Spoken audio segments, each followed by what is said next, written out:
एक आदमी ने 30 मीटर लंबा फ्रेंच बन निकाला और जोर से महिला के मुंह पर मारा। पूरा बन एक ही पल में उसके मुंह में चला गया। फिर उस आदमी ने प्लास्टिक रैप निकाला और महिला के सिर को लपेटना शुरू कर दिया। तेजी से लिपटे प्लास्टिक ने महिला की सांसें बंद कर दी और जब वह पूरी तरह से निष्क्रिय हो गई तो आदमी ने उसके अकड़े हुए शरीर को छत पर उठाया और सीधे अपार्टमेंट के बाथरूम में फेंक दिया।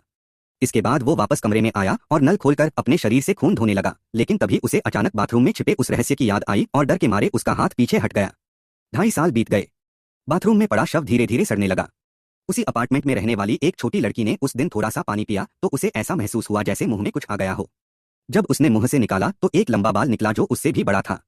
उसे घिन आई और उसने तुरंत बाल उठाकर मकान मालिक को दिखाया, लेकिन मकान मालिक ने उसे ही गंदा कह दिया और कहा कि इतना सस्ता किराया इसी वजह से है।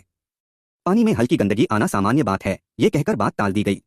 लेकिन उसी रात जब लड़की ने दांत साफ किए तो पानी में एक भयानक बदबू आई। उसने पानी थूक दिया, लेकिन अगले ही पल उसे फिर कुछ अजीब महसूस हुआ। जब उसने मुंह में हाथ डाला तो उसे इंसानी त्वचा का टुकड़ा मिला। वो घबरा गई और पानी का एक गिलास भरकर मकान मालिक के पास गई ताकि उसे यकीन दिला सके। मकान मालिक ने पानी को सूंघा और कहा इसमें कोई दिक्कत नहीं है। लड़की को अब भी यकीन नहीं हुआ। उसने खुद भी सूंघा और उल्टी करने जैसी हालत में पहुंच गई। जब मकान मालिक फिर भी नहीं माना तो लड़की को एक तरकीब सूझी।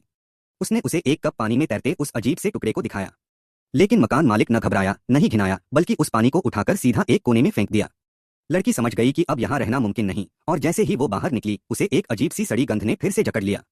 जैसे जैसे लाश सड़ती गई, किराएदारों ने महसूस किया कि उनके कपड़े धुलने के बाद और भी गंदे हो जाते थे और खाने में अक्सर काले काले दाग दिखते थे जो कभी कभी मुंह में चले जाते। इस सस्ते अपार्टमेंट की हालत इतनी खराब थी कि लोग ऐसे गंदे पानी के आदी हो चुके थे। लेकिन जिस आदमी ने वो हत्या की थी उसका मानसिक संतुलन अब बिगड़ चुका था। हर रात उसे डरावने सपने आते थे, और एक दिन जब उसने देखा कि पाइप से गाढ़ा लाल खून निकल रहा है तब उसे समझ आया कि अगर अब भी उसने लाश को नहीं हटाया तो सारा राज खुल जाएगा। रात के अंधेरे में वो चुपचाप छत पर गया ताकि लाश को निकाल सके, लेकिन तभी वहां पहुंच गई छोटी बच्ची जिया। उसे लगा कि शायद वो आदमी भी पानी की समस्या की जांच करने आया है, तो वो बिना डरे ऊपर चढ़ गई। जैसे ही उसने देखा कि आदमी लाश को टंकी में डाल रहा है वो चिल्लाई और भागने लगी, मगर आदमी ने उसे पकड़ लिया और उसका सिर पकड़कर नीचे दबा दिया। अचानक लड़की ने उसका हाथ जकड़ लिया और उसे खींचकर पानी में गिरा दिया। जिया किसी तरह जान बचाकर भाग गई और आदमी को उसी औरत की आत्मा ने खींचकर पानी में डुबो दिया। कुछ देर में पुलिस आई और जब टंकी से लाशें निकाली गईं तो सब दंग रह गए। पुलिस को समझ आया कि लोग 2.5 साल से सड़ी हुई लाशों का पानी पी रहे थे, और वहीं भूख से तड़पकर मकान मालिक ने उसी वक्त दम तोड़ दिया। ये फिल्म एक सच्ची घटना पर आधारित है। क्या तुम अंदाजा लगा सकते हो कि ये वीडियो